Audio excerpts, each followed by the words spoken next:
guys, welcome back to my YouTube channel. If you're new here, please subscribe before you get into the video. It will help us to reach many people, because what I'm trying to do here is to build a safe space for women like me, Christians, devout Christians, and we may find themselves in some issues and going through some silent struggles that we cannot discuss with other people.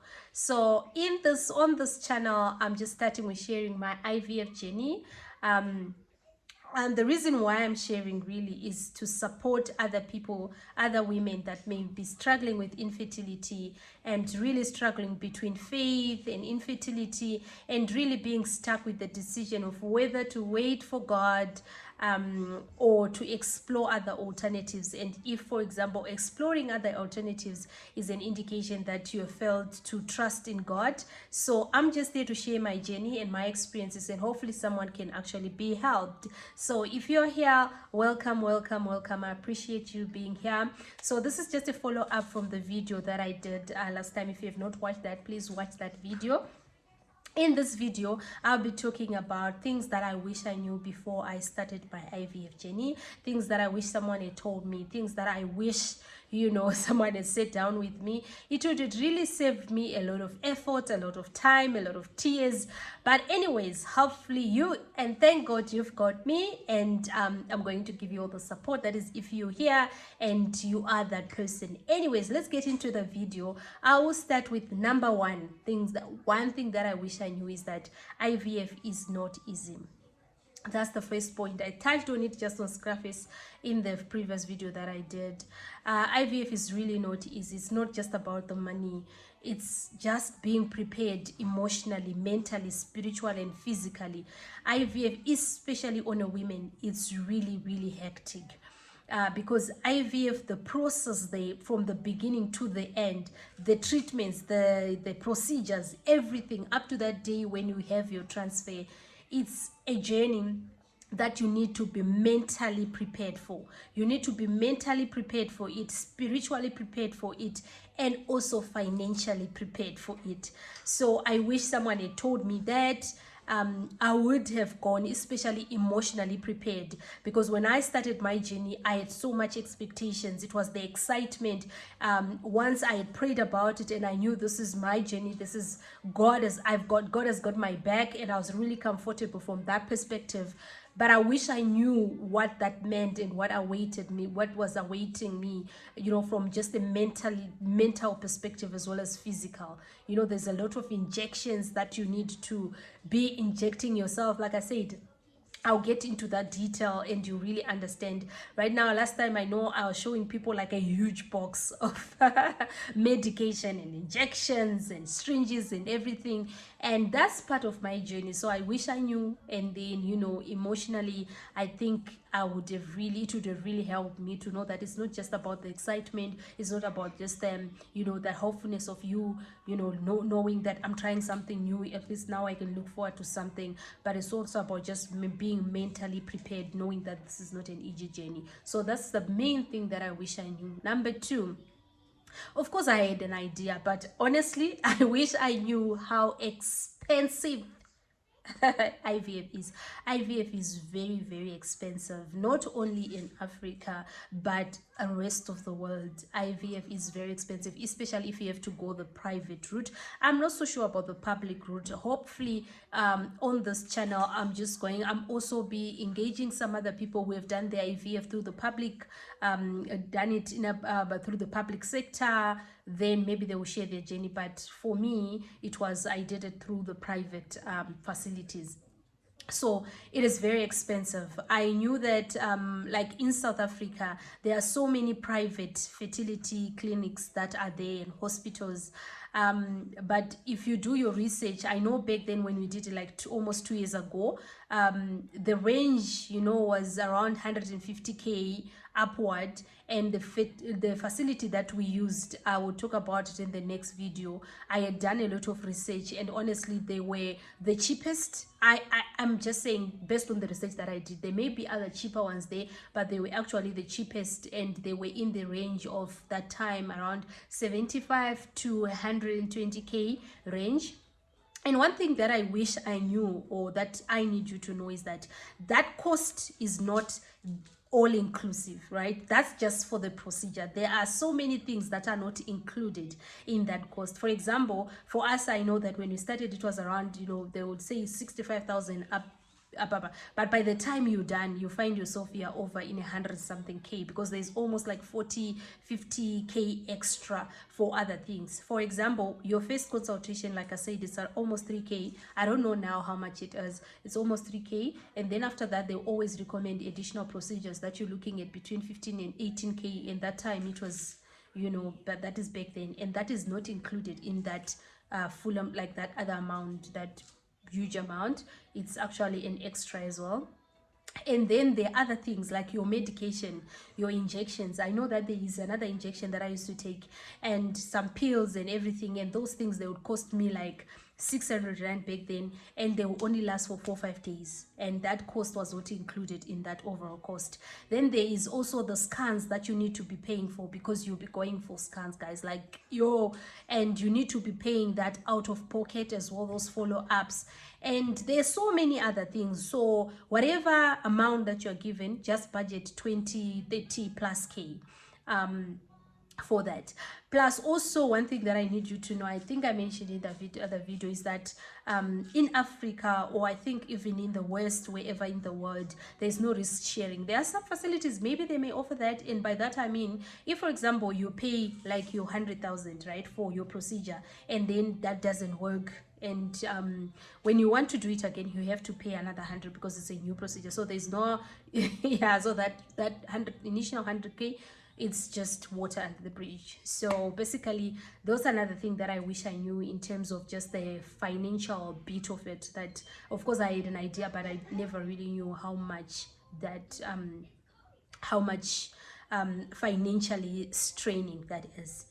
And the third thing I wish I knew is that, with IVF, the amount of time that it was going to take, right, for me, guys, it's a lot. Like, in that time, I thank God so much, because at that time I was working in a very good environment. All things work together for those that trust in God. And honestly, that's when I know that when it is God's time, all things really work together for good, because I was in an environment where I was working with marvelous people, and they were very supportive, because you would need time off work like every now and then. So you need to know that, and really understand and establish if you can do that, and if you can afford to do that. Like I said, you may need to be at the hospital for scans every other day. There are times you're going to be procedures, you're having these procedures, you may be booked out. This medication, sometimes they'll have side effects, you may be sick most of the time, and you won't be able to go in for work. So that whole time, and that whole I wish I knew that before I started my journey, and before we started our journey, I would have prepared better. But like I'm saying, thank God I was in an environment where they were fully understanding. And one thing I just advise is that if it's possible, just share, with your manager or whoever, what you are going through, so that they can be understanding. I think for me, that's also what helped a lot, because my manager knew that this is what I'm going through, and he was really supportive in that. So every time that I'll be like, today I can't come in, he will understand, because I was a contractor at that time. And if for example I had not shared and they didn't know what was happening, it would seem as if I'm not taking my job seriously. Yet it's just a journey, and it comes as part of the package. The other thing that I wish I knew, guys, is that IVF is a long journey. Like, it's a long journey.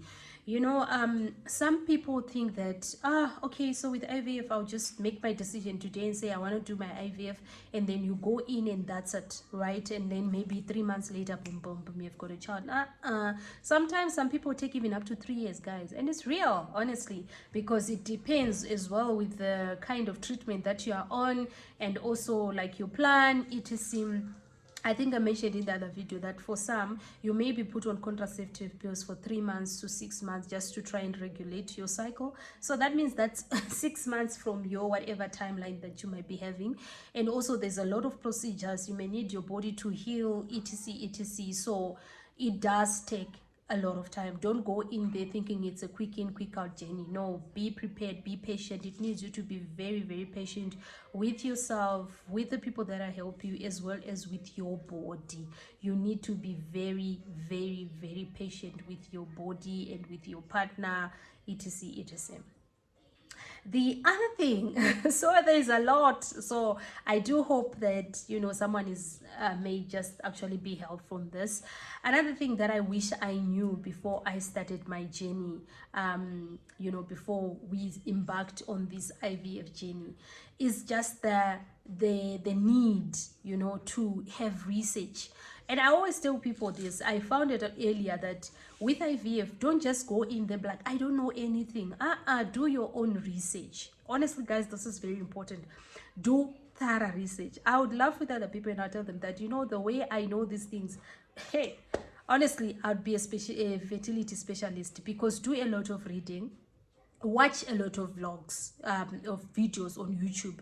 And the reason why, for example, this is why I'm doing this video, because for me, I struggled there's a lot of videos on YouTube, not even so many, but there will be for like people in the West and stuff, but in Africa it's really not that. You won't find much content on that, and I really struggled. So that's why I hope my video is going to help other people. So do your own research, just have an understanding of what to expect. You can even come through a video like this one. At least now you know how to prepare. If you think maybe it was going to be a quick in quick out, if you think maybe you're going to figure it out financially once you start, if maybe you thought this was going to be very easy, so do your research, ask questions, spend time just to acquiring knowledge. You may not get to being a specialist, but at least have some form of knowledge so that you can own that journey. For me, I'm very proud to say I own my journey, and I'm going to be sharing a lot of tips and what that I found out and I gathered through my journey. So I wish I also understood the need for research, but thank God I found it earlier, and I then really engaged and I did a lot of work just to understand, and so that I could own my journey. So yes, guys, that's another thing that I'm saying. For someone, it's very important for you to for you to understand. And one of the most important thing, guys, that I wish I knew, and I'm going to go in detail, I'm going to have a video where I'll share in detail about this. Like I said, we had 2 cycles. One was a failed cycle, and the second one was the successful cycle. So on the first cycle, I wish honestly I knew that there are other ways where you can fund your IVF. I'll get into detail with this one, because the first one, it was cash, guys, and I know that I think we paid something like, because it was a soft stimulation, so we paid something like 28,000 lesser, right, that time. But of course, like I said, there's additional cost, but it was 28,000 lesser from compared to a full cycle.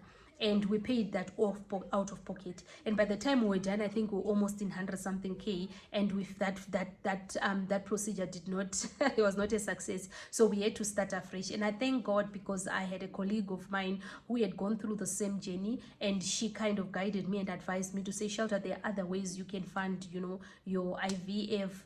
There are other medical aid you can engage, and this is how you go about it. And I'm going to share that in detail, and that really helped, honestly, because when we had the second cycle, the medical aid played a bigger role in just assisting us, right, financially. Of course, we still had to pay a lot of money, but it was not going to be as much as we didn't have like a medical aid. So I really thank God for that. So I wish I knew that first time when I tried, but thank God second time we did know about that, and it really helped us quite a lot. So this is some of the things, guys, that I'm just sharing with someone out there. If you're thinking of starting your own your own IVF journey, please, I wish this video will be of help. And also the other thing that I just wish also I knew before I started is that in terms of just being prepared, like spiritually as well, it's quite important for you to be spiritually prepared, because with this journey, if you trust in the process itself, and I'll say this again, you will be disappointed. A child is a gift from God, and this process is just you trying to get help, but it is God himself who gives children. So it's important that you go there spiritually prepared, because the journey is not easy. I will speak about the fear. I wish I knew, okay, one main thing that I wish I knew is that IVF does not just end when you get that good news, that phone call that, oh, well, congratulations, Shelter, it worked this time, you're pregnant, and you're thinking, then my life is going to be. I wish I knew that it's an ever-ending nightmare. Like I tell you, IVF sometimes feels like an ever-ending nightmare. Number one, you are starting with your consultations, you are one procedure after the other, always down, always recovering from something. Then is the injections, that you are like injecting yourself every now and then. Then after that, after those injections, now when you are done with the injections, then it is the the transfer. Then after the transfer is the whole 2-week wait. I call it a 2-week nightmare. That 2-week wait, I'm going to have a detailed video on the 2-week wait. That waiting period, it's not godly, I tell you. So after that is the 2-week waiting period, where you are wondering, did it not work, did it not work, and just that preparation, and you're waiting for that call to say go and do your test, and then you wait for another call. It's a waiting, constant waiting. Now you wait for the 2 weeks wait. After that, you do your blast. Then you have to wait for that phone call that will tell you, oh, okay, you know what, congratulations, it worked, go again tomorrow. And then we need to see if the SCG is going up or down. Then you go again, and then it's like, oh, wonderful, so this one, now we need to wait again for the other 2 weeks to see if the pregnancy is viable. Then you are waiting again, and the anxiety in that waiting, the anxiety keeps on increasing and increasing. The moment you're waiting so hard for you to be pregnant, but now you are pregnant, and it's even so much of anxiety, because right now you're not afraid. You know what you have gone through to get this, and now you're afraid, what if it doesn't work, what if I lose this child? So you're waiting for, number one, you're waiting for the 2 weeks. What if it didn't work out? What if there's no implantation, was unsuccessful? Then you wait, and then after that they tell you, oh, you know what, congratulations, now let's give you 2 more days, and then go again for your test and see if the SCG. Now you're waiting again to say, God, honestly. Then you go, they're like, it's totally viable, your SCG has tripled and whatever. So let's wait another 2 weeks to see if the pregnancy is viable. And then you wait again, and then they told you, it's definitely viable, congratulations. Now let's wait again for the 3 months, because anything can happen there, miscarriages and stuff like that. So you're waiting again. That 3 months become a nightmare of waiting. And then when you think you're over that critical period, they say, you know what, IVF pregnancy, there's a risk for preeclampsia, there's risk for this one, you may do this, there's that. So let's just pray to God and wait again for 24 weeks, because if anything happens after 24 weeks, your baby can survive in the incubator. And then imagine, waiting and praying and being anxious and hoping that, honestly, if I can get past the 24 weeks, you get past the 24 weeks, it's like, oh, wonderful, now let's wait again. Anything can happen between 37 weeks, diabetes, stillbirth, and all that. Now you are so scared. You're always, guys, it's a lot. So you need to be honest. It's a never-ending nightmare. I will not even touch about the fear, the anxiety. I go to a point where, and I thank God so much, because when I prayed before I started my IVF journey, and when God gave me that answer, honestly, he sent people in my life that I know that he sent, and I was shown in a vision, and that those people, they were there for me. I remember my mama overseas, shout out to her. I can't mention her name because I didn't ask, but that woman was sent of God. And I remember when I had a dream and she was helping me, and really when I prayed about it, God said she's the one who was supposed to support me. And that woman, I remember sometimes I'll be in this fear. I got so engulfed in so much fear. It was like I'm in darkness, because like I'm saying, it's the constant waiting. What if it doesn't work? What if I lose this baby? Will I even manage? What if? And the fear becomes so great, and there's always like so many things that happen. You're bleeding there, you're doing this, and so many scares. Every time it's a scare alarm. You can't even relax. And I remember one day she just sent me a book. It says No Fear Here. That book changed my life. You know, it was at the right time, and that's the book that helped me through to know that no, God has done this for me and God is with me. So I just want to say you need to know that, so that you need to know what you're getting yourself into. But at the end of the day, someone can ask me, is it worth it, or was it worth it? It was definitely worth it. To be honest, I look at my boy today and I thank God. I thank God that, you know, at least I went through this journey so that I could help someone. It also strengthened my faith. It made me grow in ways I could have never imagined. Made me appreciate, you know, even my son, children. I appreciate them so much today because of what I went through. And even just appreciating myself, you know, my resilience, just appreciating my body, what it went through, and today I'm still standing. Honestly, I love God more and more, and I thank God because it had to be me to go through this process, and He gave me the resources to be able to go through that. He gave me the strength, the knowledge, the support that I needed for me to go through what I went through. And I look back and I say it was definitely worth it. Will I consider it again? Only God knows. I do have quite a number of healthy embryos that are frozen, so if at any point we want to do it again, that's a conversation of another day. But honestly, compared to this nightmare of waiting, that's when I say it was worth it. Like I said, for me it was not like any other thing, like it will never happen and what, but it was just that waiting that was, I could not do it anymore. Okay, I had to cut that video because this boy, the one I'm talking about, was just being something else. He wanted to prove this thing and now he's angry that I could not let him. So I paused the video and I don't even know where I was. But anyways, I was just saying that just to conclude, I do hope that this video helps someone, and I wish you all the best. If you find yourself in a situation where you're considering IVF, it's definitely worth it, and trust me, God will strengthen you and you will be fine. So till next time, bye.